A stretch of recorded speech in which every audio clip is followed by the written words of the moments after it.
성도 여러분 안녕하셨습니까? 오늘은 2월 10일 목요일입니다. 오늘 함께 생각할 말씀의 제목은 아브라함의 믿음입니다.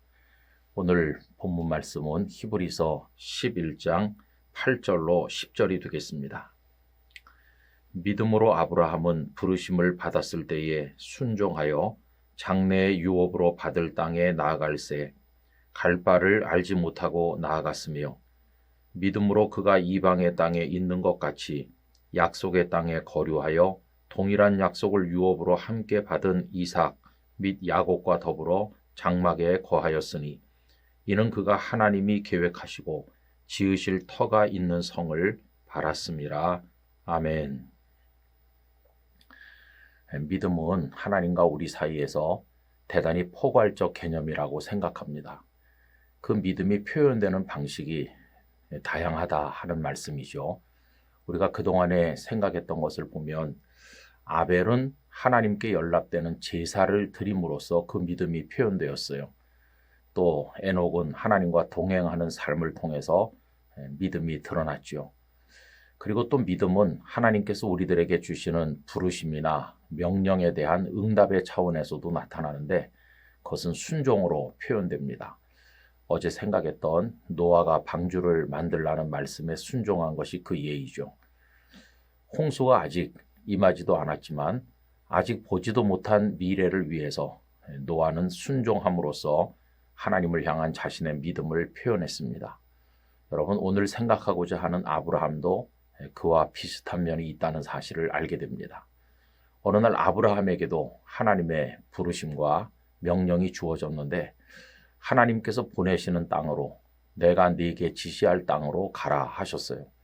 그런데 구체적으로 거기가 어디인지 또 그곳에 가면 어떤 일을 만나게 될 것인지 하나님께서 미리 다 세세히 말씀하신 건 아닙니다. 그저 가라고 하시니 갔지만 갈 바를 잘 모르고 간 것이죠. 그래서 오늘 본문 8절 표현을 보면 갈 바를 알지 못하고 나아갔으며 라고 표현하고 있습니다. 하나님께서는 모든 것을 미리 다 알려주시면서 가라고 하신 게 아니고 그저 내가 네게 지시할 땅으로 가라. 좀 거칠게 단순하게 말씀하셨어요. 그래도 아브라함은 그 하나님의 말씀에 순종함으로 자신의 믿음을 표현한 것입니다. 근데 여러분, 그 가나안 땅으로 갔지만 그 다음의 삶은 어떠했습니까? 가자마자 많은 땅이 아브라함에게 주어졌습니까? 그렇지 않죠. 그에게는 땅 한 평도 주어지지 않았고 나중에 그 아내 사레가 세상을 떠났을 때 묘지로 쓸 땅을 조금 샀을 뿐입니다. 그리고는 계속해서 장막에 거주하면서 끊임없이 이곳저곳을 옮겨 다녀야만 했는데 무척이나 불완전하고 또 피곤한 삶이었다고 할 수 있겠습니다. 그런데 이런 고단한 삶을 아브라함만 산 것이 아니고 그 아들 이삭도 또 손자인 야곱의 시대까지도 그렇게 살았죠. 이삭도 야곱도 그렇게 살은 이유는 간단합니다. 하나님께서 주신 약속을 아브라함에 이어서 그들도 마음속에 품고 살았기 때문입니다.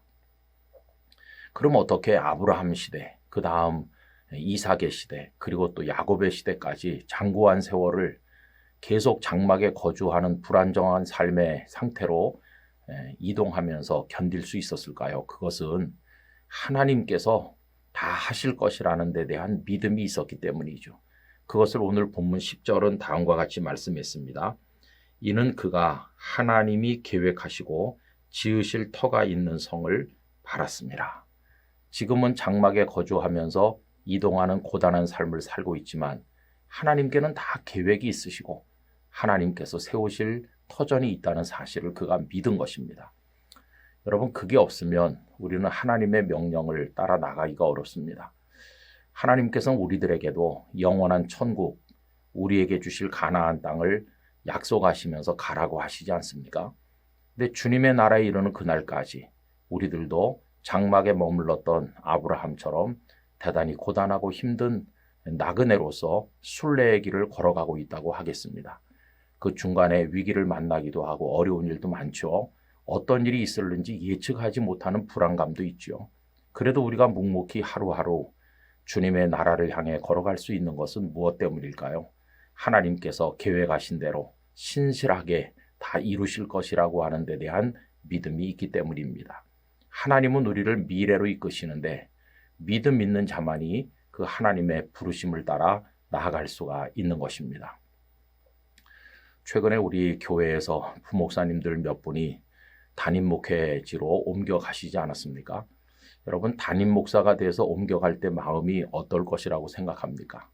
한편으로는 감격스럽기도 하지만 대단한 불안감도 있는 것이죠. 어떤 교회일까? 또 성도님들은 어떤 분들이실까? 가서 내가 잘 할 수 있을까? 모든 게 다 불안하고 좀 그렇죠. 그래도 갈 수 있는 이유는 뭡니까? 하나님께서 다 준비하시고 이끌어 가실 것이라고 하는 하나님의 신실하심에 대한 믿음이 있기 때문입니다. 제가 부산에 있다가 영락교에 올 때도 뭐 별반 다르지 않았죠. 우리의 미래 자체가 다 그래요. 여러분, 시집을 가는 처녀, 장가드는 총각, 어떤 새로운 일을 시작하는 모든 사람 다 마찬가지죠. 우리는 그 미래를 잘 모르지만 장막에 거주하는 것처럼 좀 불안한 면이 없지 않아 있지만 신실하신 하나님께서 계획하신 대로 이루실 줄 믿고 우리들은 나가는 것입니다. 여러분, 그 하나님을 신뢰하고 순종하십시오. 그것을 통해서 우리의 믿음이 드러나고 하나님의 약속이 성취되는 축복을 누리기를 간절히 기원합니다. 아버지 하나님, 갈 바를 모르면서도 신실하신 하나님의 부르심에 응답하여 순종하였던 아브라함처럼 저희들도 그러한 믿음으로 하나님의 부르심에 응답하기를 원합니다. 영원한 천국 우리의 가나안으로 저희들을 부르시는데 거기까지 옮겨가는 순례의 걸음이 고단하고 힘들다 할지라도 낙심하지 않게 하시고 신실하신 하나님만 바라보며 한 걸음씩 한 걸음씩 나아가게 하여 주시옵소서. 예수님의 이름으로 기도드리옵나이다. 아멘.